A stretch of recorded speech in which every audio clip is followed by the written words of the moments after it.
Dear students, Assalamu alaikum.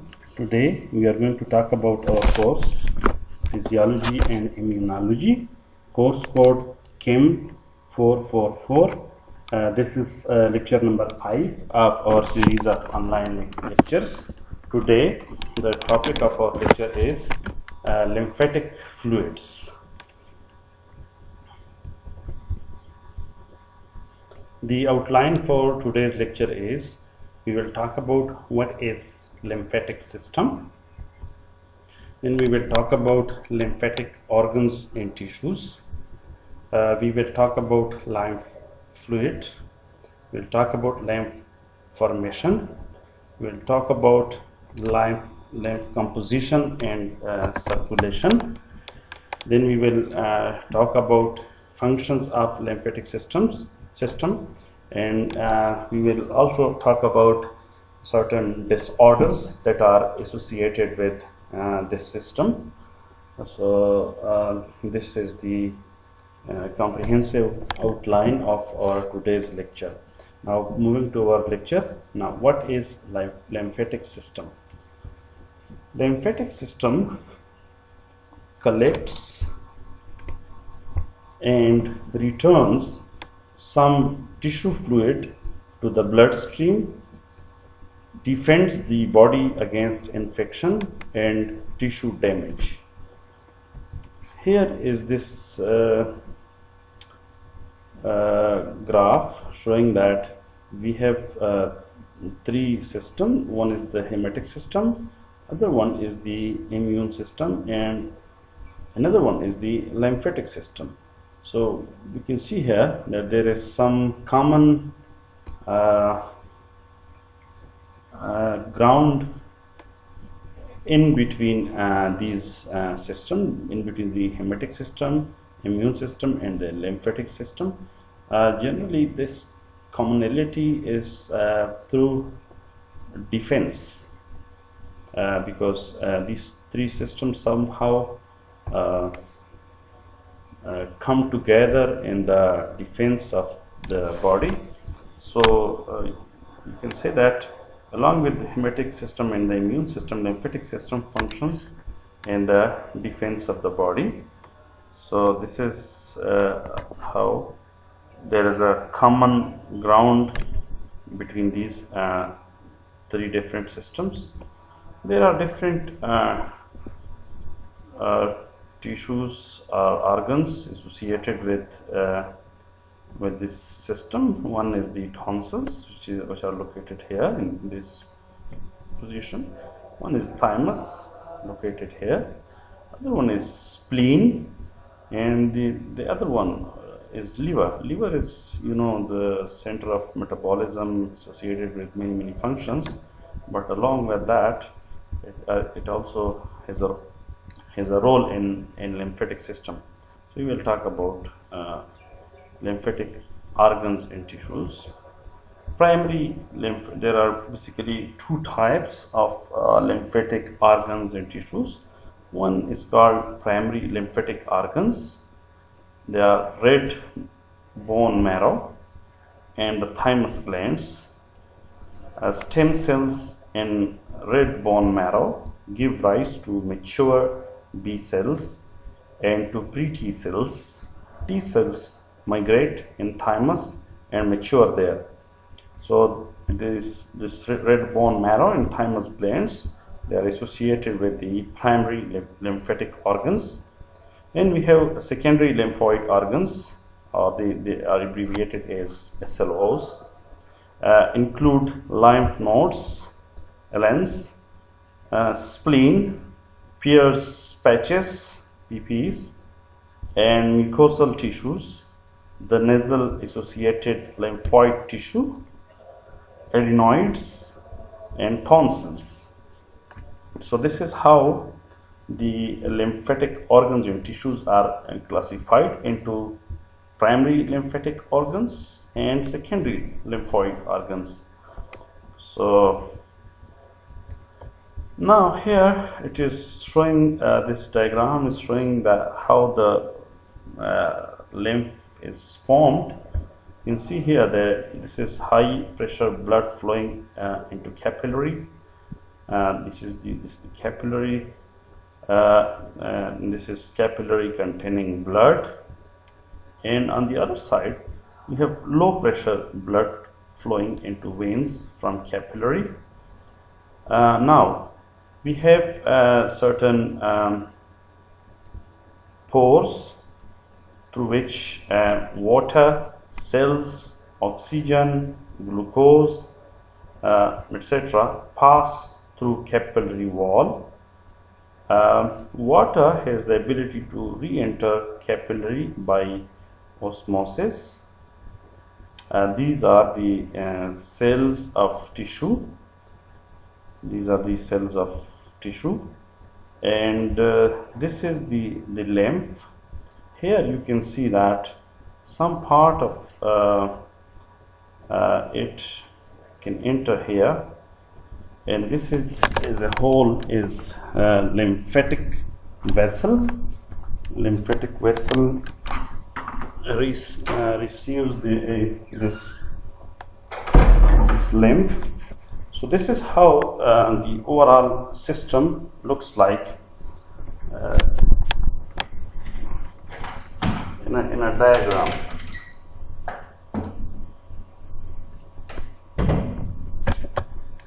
Now, before going further, let me tell you that total body water volume is 40 liter, which is approximately 60% of body weight. In this, intracellular fluid volume is about 25 liter, which is 40% of body weight. Now, extracellular fluid volume is around 15 liter, which is approximately 20% of body weight. Now, interstitial fluid volume is around 12 liter, which is about 80% of the extracellular fluid. Plasma volume is around 3 liters, which is 20% of the extracellular fluid. So this slide overall summarizes the volume of different body fluids that we have, that can be extracellular and intracellular, and in extracellular we have interstitial fluid and plasma volume. So this gives you an overall idea, a picture of how much of the different volumes we have. Now, lymph fluid is the clear interstitial fluid that is found between the cells of the human body. This fluid enters the lymph vessels by the method of filtration through the pores that are present in the walls of capillaries. I showed you in this diagram. You can see the pores in the walls of the capillaries. So this is how it enters. Now, the secreted lymph then travels to any one or more of the lymph nodes before emptying eventually into the right or the left subclavian vein, where it mixes back. Now, due to continuous exchange of substances between the cells and the interstitial fluid, its composition continuously changes. As interstitial fluid forms at the arterial end of the capillaries due to the higher blood pressure that it flows under when compared to veins, most of it returns to the venous ends. However, The rest enters the lymph capillaries as lymph. You can see it here. You see the high pressure blood flowing into capillaries, and then this is the lower pressure, and then there are a lot of these things which can come down through the pores of the capillaries, and then it can enter through these pores to the lymph and then lymphatic vessels. So this is how it is collected. Now we talk about lymph composition. Lymph has a composition that is quite similar to that of interstitial fluid. However, it may differ slightly based on the type of tissue that it is draining. Lymph contains cells like white blood cells or WBCs.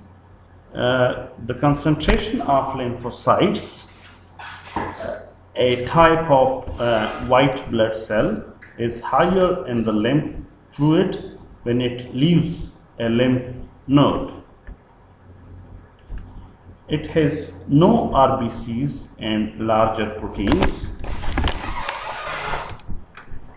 Chylomicrons are rich in triglycerides. Lipids enters in lacteal, whereas protein is 10 times high in lymphatic vessels of liver. Now we talk about lymph circulation. There are certain tubular vessels that are responsible for transporting lymph back into the bloodstream, thus ultimately replacing the volume of blood lost during interstitial fluid formation. These channels through which lymph flows are known as lymphatic channels. Since there is no central pump in the lymphatic system, unlike the cardiovascular system, lymph still travels from one center to another. This occurs even under low pressure due to the population of lymph through the lymphatic channels by contraction and relaxation of the smooth muscles, walls, and due to adjacent arterial pulsation. Now here is a diagram. You see the arterial flow in this direction. Okay, so as blood flows into capillaries, interstitial fluids form. Okay, so some interstitial fluid returns to the blood and here is the lymphatic flow. You see here, most interstitial fluid enters lymphatic vessels to form lymph. You see here, it enters interstitial fluid. This is the venous flow. The blood that is coming from the directly from the capillaries enters the venous flow, and then it is sent back to the heart. It is again pumped to arterial flow, and again the blood enters the capillaries, from which again some part of most interstitial fluid enters lymphatic vessels to form lymph. So this is how this circulation of lymph takes place. So this will give you an idea that you see the first diagram I showed, where through the capillary walls the lymph was entering the lymphatic system, and then it again enters the connected with the venous flow, and this is how this circulation takes place all the time.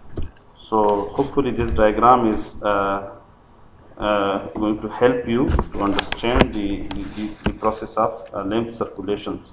And now we talk about the functions of lymphatic systems. Some lymphatic system has some very important functions. These include draining interstitial fluid. Other functions of lymphatic system are lymphatic vessels transport lipids and lipid-soluble vitamins A, D, E, and K absorbed by the GIT to the blood. It functions in facilitating immune response. Lymphocytes and macrophages recognize foreign cells, microbes, toxin, and cancer cells. So remember the first slide where we saw that how it has common ground with the immune system. So this is how it facilitates immune response through lymphocytes and macrophages, which recognize foreign cells, microbes, toxin, and cancer cells. System respond by two ways. One is lymphocyte T cells destroy the invader cells, causing them to rupture or releasing cytotoxic substances. Lymphocytes B cells differentiate in plasma cells, which secrete antibodies that combine with specific foreign substances. So these are the two different ways through which the lymphatic system functions. It either functions through T cells, destroy the invader cells, or lymphocyte B cells, which differentiate in plasma cells, secrete antibodies that combine with specific foreign substances. Now, there are several disorders or diseases that are associated with lymphatic system. There are many lymphatic system diseases that can eventually affect the composition or flow of lymph. These diseases normally affect the lymph nodes. These include lymphoedema.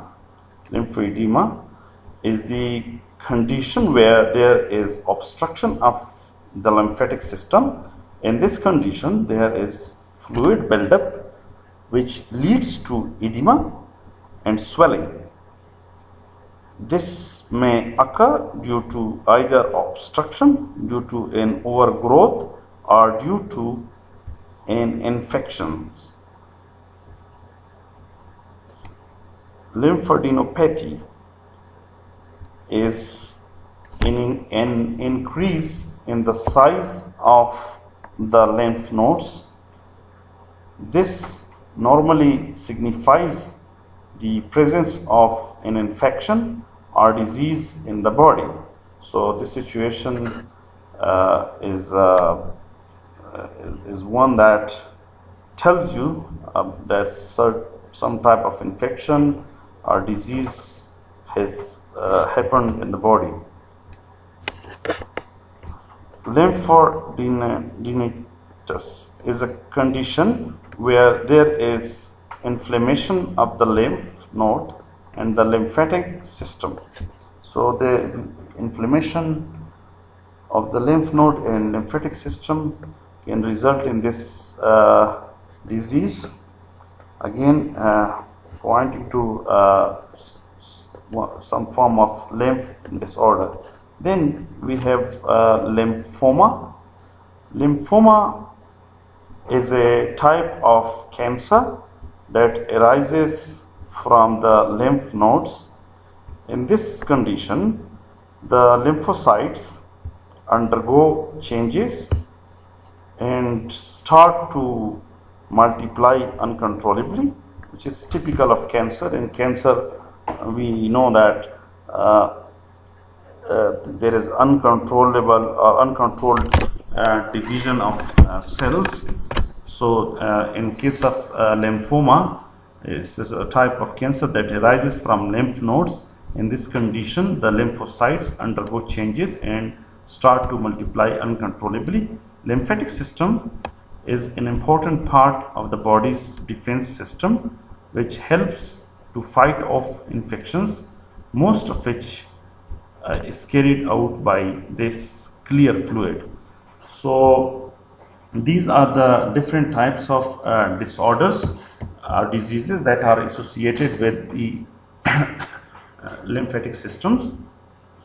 So this lecture overall summarizes the different factors that are associated with lymphatic system. I hope you enjoyed the lecture, and if you have any question, please feel free to ask me. I will be very happy to answer your questions. Thank you very much for your attention. Allah.